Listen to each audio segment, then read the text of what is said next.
Hey everyone, thank you for watching my video on Daniel Boone and the Battle of Blue Licks. Let's go ahead and get started. So we're going to start with Officer William Caldwell. He was the leader of the Butler's Rangers on the British side. And so he was stationed up in Detroit, Michigan whenever he received orders to come down into the American frontier, down to the lower Ohio, northern Kentucky area to try and stop settlements from the colonists and everything, and kind of wreak havoc in the area. On his way down, with about 50 British Rangers, that's according to Frontier Rebels by Patrick Sparrow, he gathered up 9 Indian tribes, mostly made up of the Shawnee, and convinced their warriors to come down and help his group to take back their land. He said, these colonists are taking over your land, they're hunting on your lands, come and take it back. And so what they did was they went to see Bryan Station, one of the bigger settlements out in that area that's called modern day Lexington, Kentucky, if you know where that is. And so according to the Siege at Bryan Station by Bennett Young, they arrived at Bryan Station on August 15th, 1782, and they attacked on the 16th, in the morning of the 16th. So they were firing upon colonists, wreaking havoc, and they were also taking apart their resources, and their goal was to basically go through the town, kill everyone, and get out.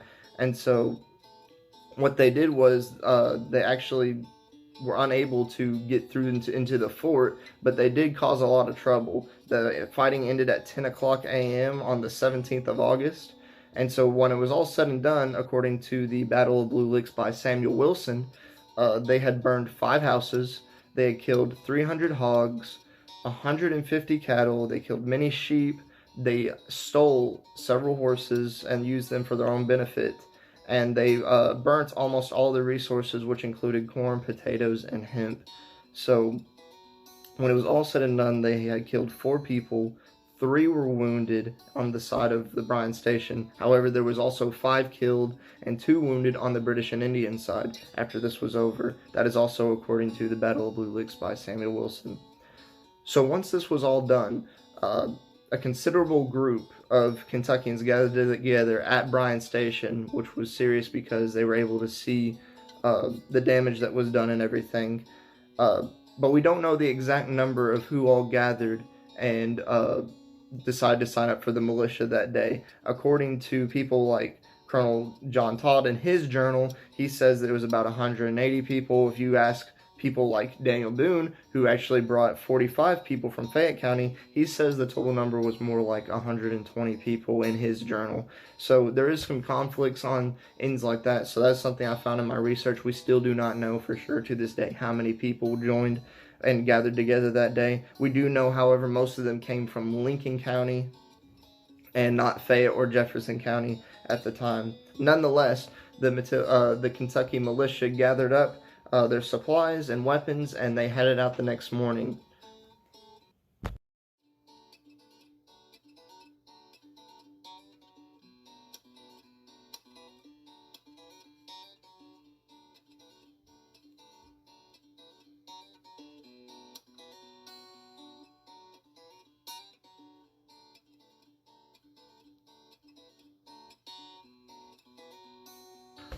And so the chase was on. The Kentucky militia left Sunday, the 18th of August, and according to Benjamin Logan, he made a statement in his Logan's battlefield diagram that he sent to the governor of Virginia that he and his men headed north to follow the Buffalo Trace. Now, although he was right that they headed north, his men did not take the Buffalo Trace. The Buffalo Trace was far west of their position, and we know this because according to Frontier Kentucky by Otis Rice, he mentions that that trail did not exist until years later, and therefore the Buffalo Traces were actually west of their location at the time, and so it would have been impossible for them to take that route and reach, the British and Indians effectively. So that has been debunked, and that is something new that has been brought to the surface. Now, good thing that they were actually being helped by Daniel Boone in the tracking department. Daniel Boone was responsible for tracking the British and the Indians during their escape and trying to track them down. Now, they already had a day's travel ahead of them, so he worked very quickly. Now, here's where the controversy of Boone really comes into play. So, as mentioned by my state history professor, Mark Summers, he actually brought to my attention during an interview I had with him that controversy surrounding Boone is that he actually, a lot of historians, state historians, are actually considering the possibility that he led the men to the Indian attack by accident because he was such a good tracker. Now, I'll mention this into my as we go along and throughout the story of why that is not the case. So just keep up with that. But the trail was very obvious, is what we do know. And Daniel Boone's letter to Virginia governor actually states that. It states that the trail was very obvious, which actually made him very suspicious because usually Indians would try to hide their trail to prevent being tracked from. But it led Boone to question whether or not they should continue. And so, as the men like kind of were like waiting around and everything, Major Hugh McGarry insisted on waiting for reinforcements and everything because of the men knew that they were getting closer. And Colonel Todd, remember he's over everybody, shamed Major McGarry in front of everyone and called him timid as if he was scared and everything.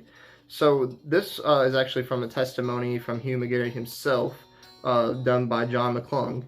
And so the men actually reached the site and saw Indian scouts that were crossing the Licking River on August 19th. So Colonel Todd called a small council together and basically to get a second opinion and everything. He brought in Boone and basically asked Boone what they should do. And so Boone actually claimed that it was an obvious trail. He'd let the men know that, and that he definitely suggested that there would be an ambush eventually waiting for them. And so right after this was said, Major Hugh McGarry actually takes this opportunity and he gets on his horse and he insists to the men, quote, "Them that ain't cowards, follow me." And that is from Hugh McGarry's testimony by John McClung as well. And so this basically was his opportunity to be like, I'm not a coward. Watch me. I'm not a coward.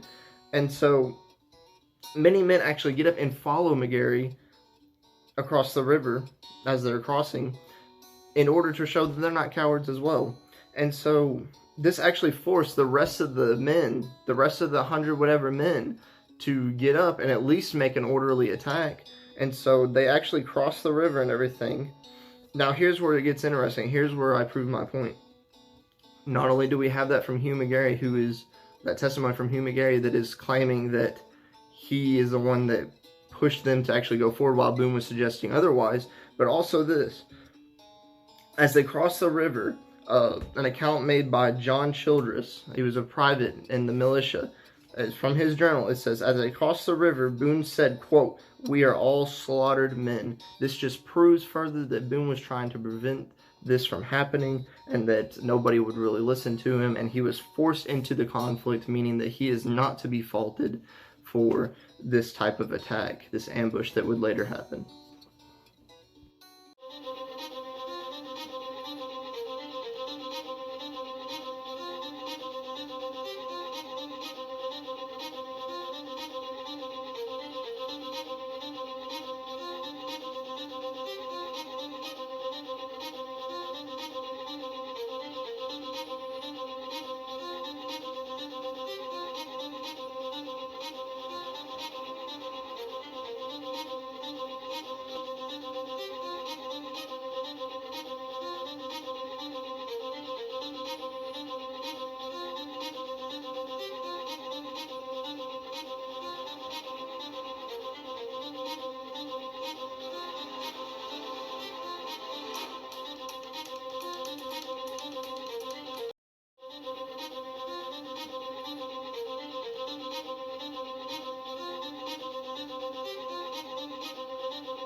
Okay, so this is where it gets very interesting. Hopefully you enjoyed that reenactment put together by KET. Hopefully it gave you a good representation of how some of the events went that day.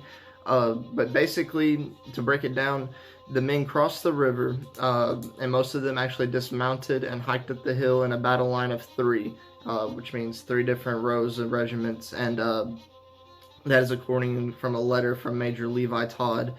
Now, just as Boone had predicted, as the men were marching up this hill, even though they were battle ready, right there over the peak was waiting the British and the Indians, waiting for them to come up over the top, and they had the advantage because they were at the very top of the hill.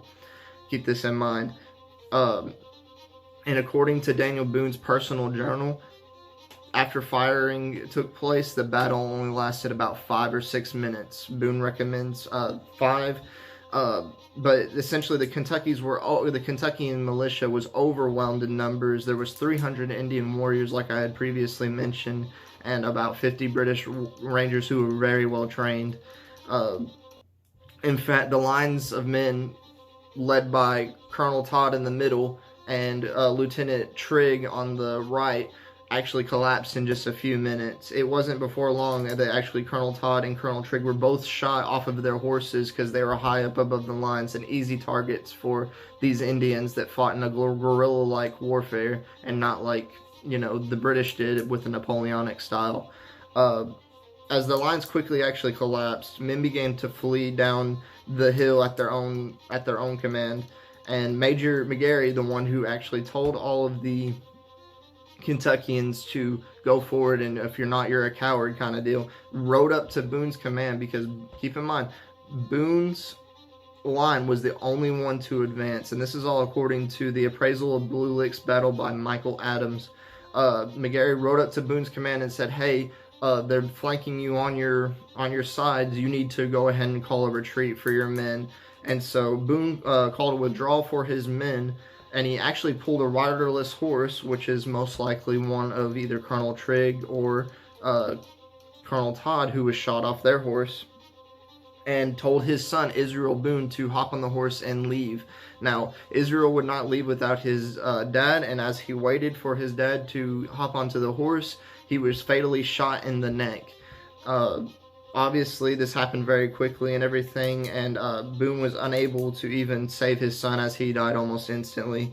There was also knowing nothing that he could do, he had to hurry up and leave. Daniel Boone's nephew, Thomas Boone, was also killed during this battle too. So two important family members that drastically affected this time, and he had no time to react. And Indians chased them down the hill until they reached the Licking River that they had just crossed. And that is all according to Daniel Boone, An American Life by Michael LaRaffo. And so, after this was all said and done, after everything came to an end, Captain Caldwell published a battle report to his superiors that counted 72 killed and 11 captured on the Kentucky side.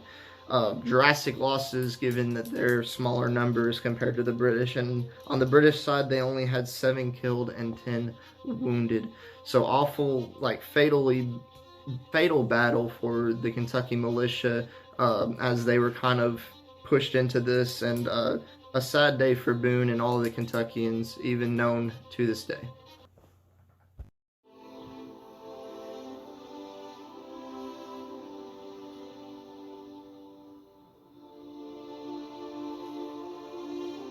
Alright, so to conclude my research project, I would just like to say that I was really excited to actually perform this research and get new information on this important piece of history that is really close to my heart.